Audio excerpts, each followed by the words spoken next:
I recently watched a movie and it was Escape Room 1, the first one. Look, I know that the sequel is already out there, but I didn't watch it. Yet. Long story short, while Escape Room 1 isn't like super amazing or anything, I still enjoyed it quite a bit. So for this video, I'm going to be summarizing the movie up until the second escape room. And I'll also be critiquing the scenes that made me go, hold up. Oh, and spoilers. So first, let's take a look at the main cast. So from left to right, we got Shy Girl, Smoking Boy, Business Boy. What? Oh, you want to hear their names? Ugh, fine. It's Zoe, Ben, Jason, Amanda, Danny, and Mike. The first few minutes of the movie is the exposition. And honestly, for this movie, you can understand the whole thing without it. The most important thing that happens here is that all the characters received a puzzle cube thing, and if they solved it, then they got an invitation to a famous escape room that offers $10,000 as the grand prize. Fast forward a little bit, now everyone is in one big room waiting for further instructions on how to proceed. While waiting, everyone begins to make small talk with one another. So the next part really isn't important to the main plot of the movie or anything, but I just found it pretty funny just because of how random it was. So after Amanda and Mike introduce themselves, Mike says the following remarks, and I quote, "I used to have a house dog named Amanda once, but then she died. You know, dogs die."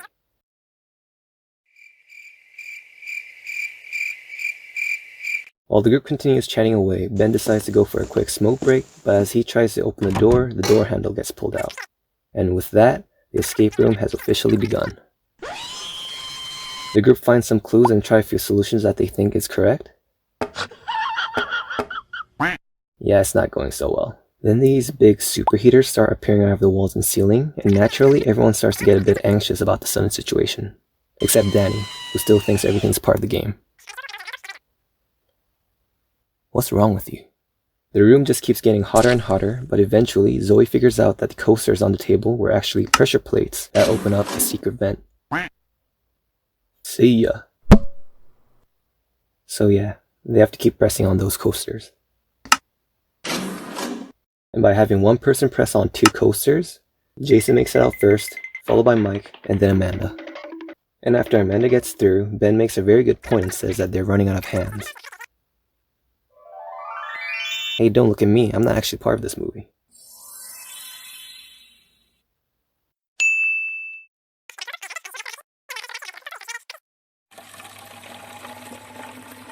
So, you gotta tell them what your plan is? Oh, and do those guys really have to stay like that for your plan to work? You know, they say proper communication is... I'm just saying. Zoe places the filled glass on one of the coasters, and it works. After seeing that they basically solved the puzzle, Danny tells Zoe that she should go next. So Zoe leaves, and then Ben gets annoyed and snaps at Danny by saying, "No one here wants to have sex with you." Ooh, Ben, why you gotta do him like that? Good job, high five. Alright. The moment Zoe enters the vent, both Ben and Danny let go of the coasters and run. Wait, so why were you guys still on the coasters again? What the hell, Zoe? I thought you were supposed to be the smart one in this movie. Anyways, both Ben and Danny make it out just in time before the first room blows up, and with that, everyone successfully escaped the first room. Now for the second room, the group finds themselves in this artificially made wintry forest area where the ground is made up of a sheet of ice with a strong flowing current underneath. This is also the point in the movie that Danny gets all sassy by saying things like, "Learn to have some fun in your life." God, Danny! With the temperature constantly dropping, the group starts looking for clues again, and all they found were one winter jacket, which they decided to take turns wearing, one fishing rod, and one ice fishing hole. So while the group starts fishing to see if they can catch anything, Zoe wanders off by herself. Again, Zoe, why can't you just tell them what your plans are? They're literally not doing anything.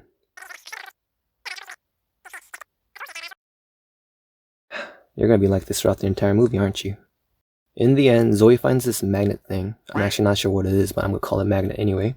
And the group uses it to fish up a block of ice with a key inside of it. Luckily, as Ben is a smoky boy, he has a lighter.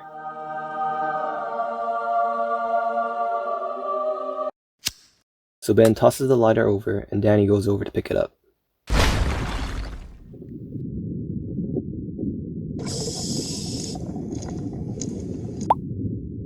So, Danny, I don't want to be that guy who kicks someone while they're down, but you totally had this coming.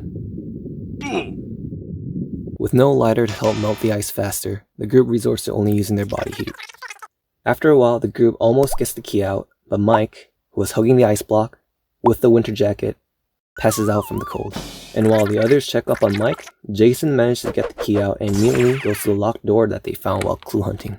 Unfortunately, the door still doesn't open, and that's because instead of opening this door, the key unlocks another secret passage on the other side of the room. This is a total dick move, by the way. Whoever designed this room is a real scumbag. Like, seriously, what's the point? And since it would be too easy for everyone to just walk out, the entire ice floor begins to crack, so everyone has to make a run for it. And that is the end of the second room. Oh, by the way, Mike's also here. If you take a closer look during the movie, then you'll actually be able to see him from the door scene. Yeah, that's right, you punk, I saw you. I bet you just want to keep wearing that jacket for a bit longer. But that's just a theory. A film theory. I give this movie a score of 10 strangled Dannys out of 0. What? I shouldn't be divided by 0? Yeah, well, you know what else I shouldn't be doing? Making dumb videos on YouTube. So yeah, if you have nothing better to do, go watch the movie. It's on Netflix.